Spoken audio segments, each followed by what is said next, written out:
Hey, this is Sam George from the Global Economic Dynamics team, and we're still looking at how trade integration affects growth in Africa.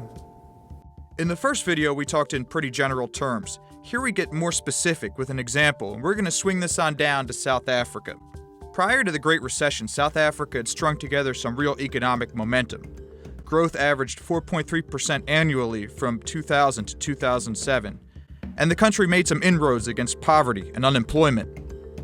Manufacturing remained pretty underdeveloped, but the country saw rapid improvements in the financial and business service sectors. The world noticed, and South Africa was eventually admitted to the trendy BRICS club of emerging markets. But just what was pushing that growth? The financial sector was behind a lot of job creation, but a big chunk of growth came from exporting raw materials. A full quarter of all exports were gold, iron ore, and platinum. And a lot of these commodities went to China, whose astronomical growth pushed up the value of raw materials.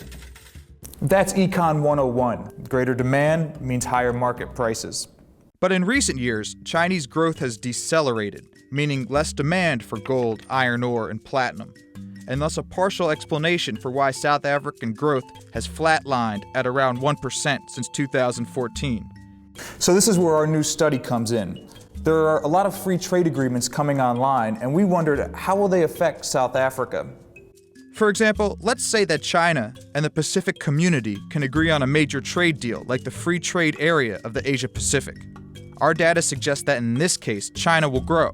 And when China grows, China buys commodities. And when China buys commodities, South Africa gets a windfall.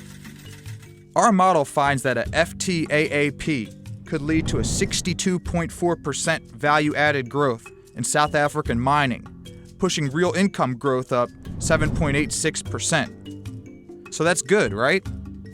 Well, it's not bad. Growth beats no growth. But that's not exactly high-quality economic expansion. It means South Africa would be further reliant on commodities and on China. And anyway, that windfall is mostly going to mine owners and insiders that were already getting paid.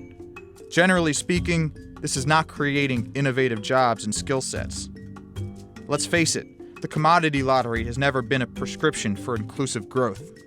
So what does it all mean for South African trade policy moving forward? You know the drill. Check out our full study on African trade integration online here. I know, is that awkward?